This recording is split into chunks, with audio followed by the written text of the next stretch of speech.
कुछ ही महीनों पहले की बात है जब रशिया के foreign minister Sergey Lavrov Bharat की यात्रा पर आए थे, जिसके तुरंत बाद वो यहाँ से डायरेक्ट पाकिस्तान के लिए रवाना हो गए थे। वहां पर जाकर उन्होंने पाकिस्तान के फॉरेन मिनिस्टर शाह महमूद कुरैशी और पीएम इमरान खान के साथ मुलाकात के बाद एक प्रेस कॉन्फ्रेंस की थी,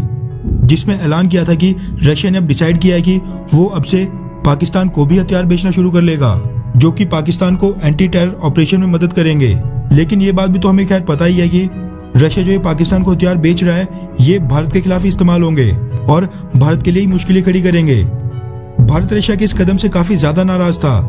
और शायद सर्गेई लावरोव ने पाकिस्तान रवाना होने से पहले जब वो भारत में थे, उन्होंने भारतीय लीडरशिप को ये चीज पहले कन्वे कर ली होगी। शायद तभी उनकी विजिट में भारत और रशिया के बीच कोई बड़ी अनाउंसमेंट नहीं हुई थी और न ही प्रधानमंत्री नरेंद्र मोदी सर्गेई लावरोव से मिले थे। रशिया का पाकिस्तान को हथियार बेचना है तो वैसे हमारे लिए बहुत ही बड़ा सेटबैक, लेकिन एक्सपर्ट्स का कहना है कि स्ट्रेटेजिक शिफ्ट के साथ साथ रशिया की आर्थिक स्थिति आज की डेट में काफी कमजोर है, जिसके चलते वो ज्यादा से ज्यादा वेपन सेल्स चाहता है।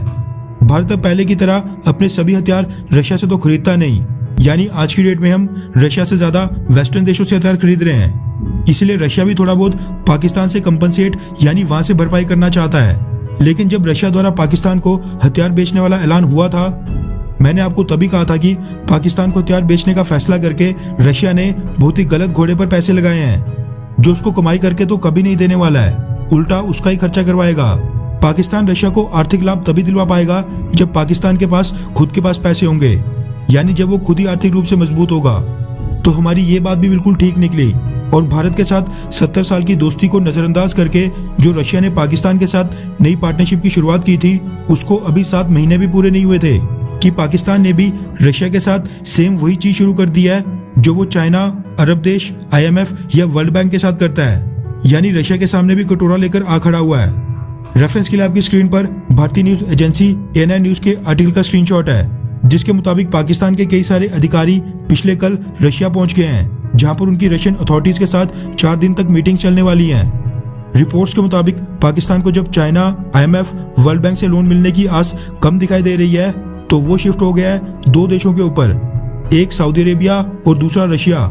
सऊदी अरेबिया से मदद की गुहार लगाने के लिए तो पीएम इमरान खान खुद ही सऊदी अरेबिया गया हुआ है,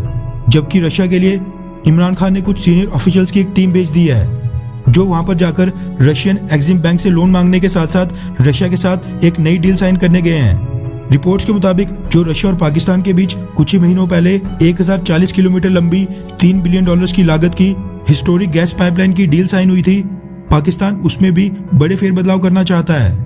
दरअसल इस गैस पाइपलाइन वाले प्रोजेक्ट में फॉरेन स्पेंडिंग यानी विदेशों से कंपोनेंट्स खरीदने के ऊपर टोटल $1.5 से $2 बिलियन खर्च आने का अनुमान है, जो पाकिस्तान अपने रिजर्व से बिल्कुल भी नहीं खर्चना चाहता है। इसलिए उसने मदद की गुहार लगाई है रशिया से। ओरिजिनली इस डील के तहत गैस पाइपलाइन प्रोजेक्ट की 74% शेयर होल्डिंग पाकिस्तान के पास थी और रशिया के पास 26% शेयर होल्डिंग थी। लेकिन पाकिस्तान के पास इस प्रोजेक्ट को फाइनेंस करने के लिए इतने पैसे नहीं है, जिसके चलते पाकिस्तान सबसे पहले ये चाहता है कि रशिया अपनी शेयर होल्डिंग 26% से बढ़ाकर 49% कर दे,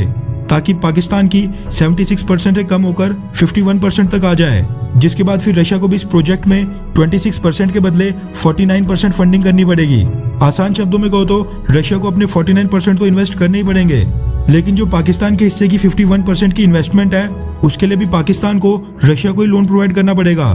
यानी पाकिस्तान चाहता है कि जो उसकी 51% की इन्वेस्टमेंट का हिस्सा है, उसका मेजर पार्ट वो रशिया से लोन ले ले। रशिया के लिए तो ये घाटे का सौदा है, लेकिन पाकिस्तान के लिए दोनों साइड से विन विन सिचुएशन है, जिसके बाद अब ये देखना होगा कि क्या रशिया जो पाकिस्तान को हथियार बेचकर पैसे कमाने के चक्कर में था, क्या वो पाकिस्तान को लोन देकर उसके ऊपर पैसे लुटाता है या फिर नहीं।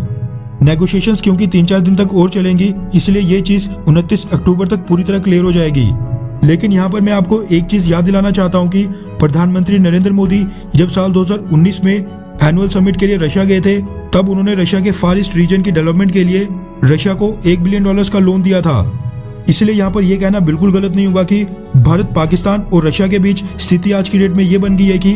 भारत रशिया को लोन दे रहा है और रशिया आगे पाकिस्तान को लोन दे रहा है। खैर, हम इस तरह की वीडियोस लगातार लाते रहते हैं। अगर आप हमारे चैनल इंडियन अफेयर्स पर पहली बार आए हैं तो चैनल को सब्सक्राइब करके बेल आइकन दबाना ना भूलें। साथ में नीचे कमेंट करके बताएं कि अगर रशिया पाकिस्तान को लोन देता है तो क्या फिर हमें रशिया के फार ईस्ट रीजन के लिए रशिया को लोन देना चाहिए? हाँ या फिर नहीं? नीचे कमेंट करके अपनी राय जरूर बताएं।